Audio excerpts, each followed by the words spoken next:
Okay, I'm back.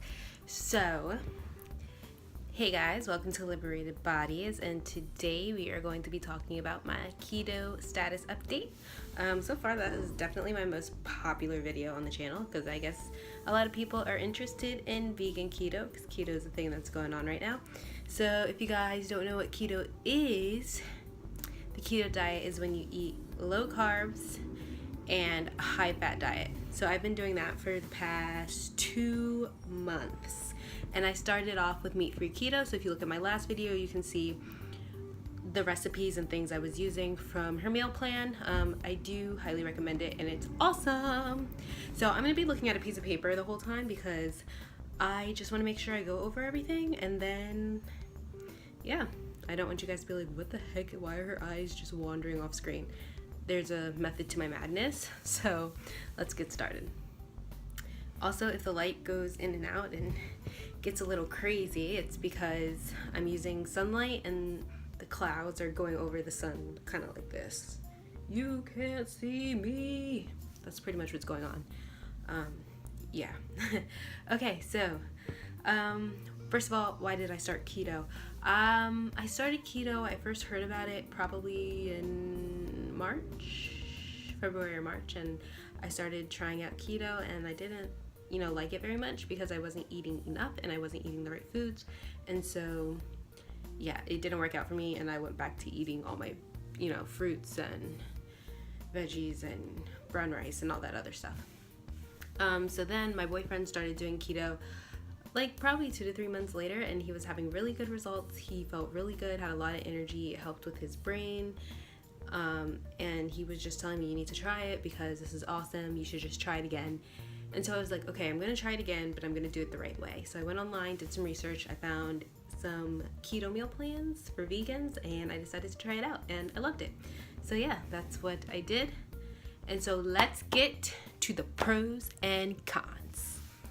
Pro number 1 is that it is different. It causes you to eat different foods, which I love, and I can still have some of my favorite foods. I wouldn't consider it food. I guess I would call it like snacks or something. I love avocado, so I can eat avocado all the time. I love nuts and seeds, so I do eat them a lot, and I'm probably eating more nuts and seeds than I should be, so we're just gonna leave that there. All right, number 2, it caused my skin to become way clearer. It was awesome. My skin looked really good, or still looks pretty good, on the keto diet, and it cleared up a lot of my acne. I still have some problem areas like on the side of my face here. I can't get rid of all this, but everywhere else my skin looks pretty good. Also, I have a lot of energy. I don't get as tired or foggy in the afternoon as I used to, and I tend to stay up longer and be just ready to go, be active, ready to exercise. I don't really feel lazy. And then number 3,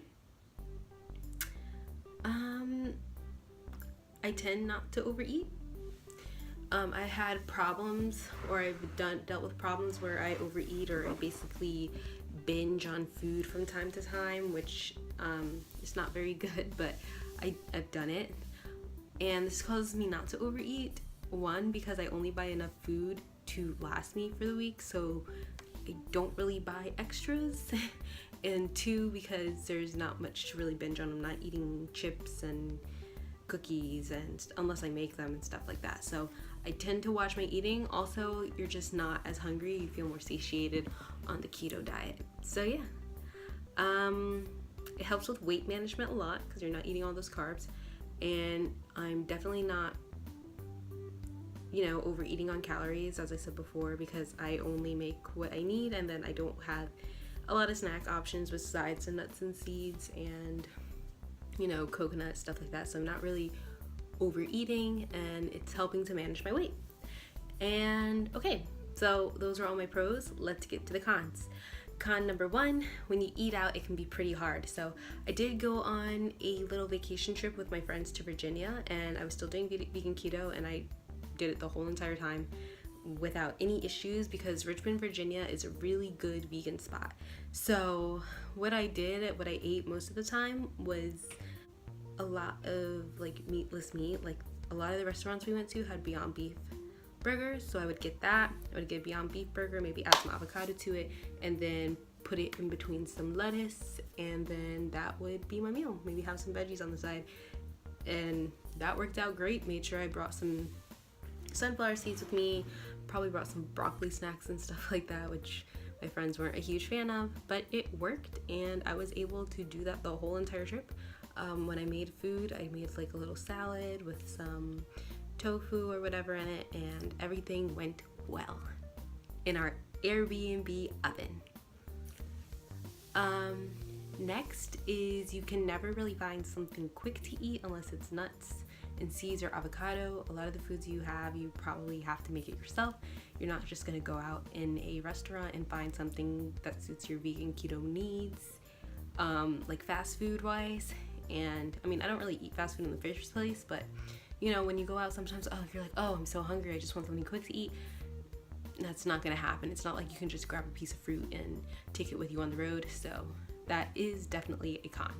So meal prep is very important.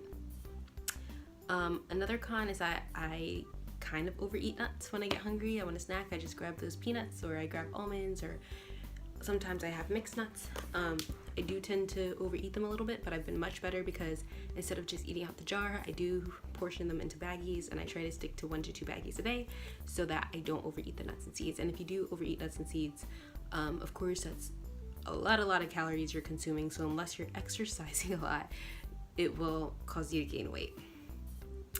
And then 4 is missing your favorite foods. I'm actually surprised that I haven't really missed anything. So yeah, those are my pros and cons to the keto diet. I'm feeling really good on it right now. I'm doing lazy keto.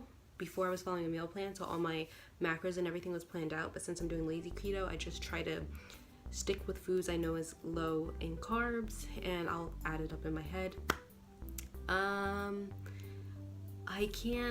I could do regular keto and calculate everything, but that is really going to make me anxious and cause me to be obsessive. So I try not to do that. I am going to change my diet a little soon because I'm going to start doing a weightlifting program, and my goal is to build a lot more muscle and change my body physique a little bit, how it looks. So I'm going to change my diet. I don't know if I'm going to stick with keto yet. I'll just decide when I get there. I'm still thinking about it. So another thing that happened to me when I went on keto is that I had to shift my mindset. I grew up coming into the vegan diet thinking that high carb, low fat was the best way to go, and then you're shifting your mindset and you're allowed to eat all these fats that you normally would not have eaten before, and now you're eating low carb and you're like, whoa, this is really different. So a lot of people you talk to about the keto diet are probably going to think that this diet is unhealthy and it's not doing anything good for you, especially when you're going through something like the keto flu, which I hadn't had really bad symptoms of keto flu. I never got headaches. I didn't get tired. Every once in a while I would feel nauseous, but once I had electrolytes it would be fine.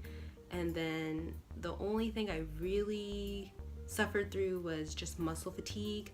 I couldn't exercise for about 3 weeks because my body just didn't want to, and it wouldn't let me, and it would just burn so bad every time I went to go exercise. And I pushed through it, but it was really hard for those first 3 weeks of doing keto. So just be prepared for that. If you decide to try it, be prepared for that muscle fatigue. You might suffer through it, you might not.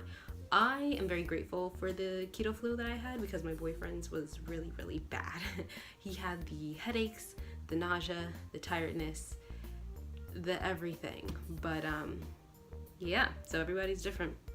You might have a good time, you might have a bad time. I had mostly good. So yeah, I've been talking about meat-free keto. I just wanted to talk about that a little bit. So I used her meal plan, which was awesome, and it invited me to different foods that I didn't normally eat, like olives and mushrooms and nutritional yeast. I used to not like nutritional yeast, now I put it on everything. So yeah, I love it. It has such a great variety of foods in it. It tells you exactly what you need in your ingredients, in your grocery list, and then it tells you all the recipes you need to make certain things, which is great. It tells you exactly what to eat, when to eat, your macros, and all that good stuff. So if you go to meatfreeketo.com, I definitely recommend that if you're just starting and you need something to just start off. Some cons about it is that it's not very budget friendly. So if you don't want to spend a good amount of money on groceries every week, it's probably not going to work for you. But a good thing is that she's making a budget meal plan. So if you want that, stay tuned because it will be there soon. And I might check it out myself as well. Yes. So now I'm going to update you on my current diet. Right now, as I said before, I'm lazy keto. I just count the calories in my head. Not the calories, count the fats in my head and the carbs in my head, and I just go along with my day. I just eat a basically low carb diet. Right now I'm pretty much eating the same thing every single day. I gotta switch it up a bit. I'm having a protein shake in the morning, and then I'll have I made my own kind of noodle bowl, shirataki noodle bowl at night, and then I'll have something in the afternoon, maybe some avocado and veggies, or whatever. Sometimes I make little keto muffins and I'll have some of those. So I definitely need to switch up my diet a little bit. Nothing really exciting about it, except I'm just not really strict on it, and a lot of the times I eat mixed nuts, which are a little higher in carbs, about 5 carbs per 1/4 cup, so I don't eat too many of those. And I have experimented with some snacks like no cow bars and sugar-free coconut milk ice cream and stuff like that. So guys, the protein powder I use is called Keto Leaf. Me and my boyfriend use it, and we actually have made it ourselves. And it contains pea protein and vitamins and minerals and pretty much electrolytes and pretty much everything you need to be on a keto diet and have a meal replacement. And if you would not like it's supposed to be a Soylent kind of thing, but if you wanted to use it like Soylent and replace all of your meals, you could, because it has 1/3 of all your essential vitamins and minerals and electrolytes and all that good stuff. So I love it. We have vanilla and chocolate right now, and we also have unflavored. So if you would like that, it's delicious. I recommend that you try it out. We also have some samples on the website too, if you guys would like to try it out. It's very good. We also have a Facebook group called Ketogenic Vegans for people who are interested in the vegan keto diet. So if you're interested, please go down below and check out the link because it is down there. Join our Facebook group and we will accept you, and you can become a part of the community, and we can talk about any questions you have on vegan keto. Even if you're not vegan, you can still join the group and get some vegan recipes. So if you're interested, go ahead and click down below. So yeah, that is my current diet update. That is my keto update. Thank you guys for watching, and I'll see you guys in my next video. Bye. Be liberated and stay liberated.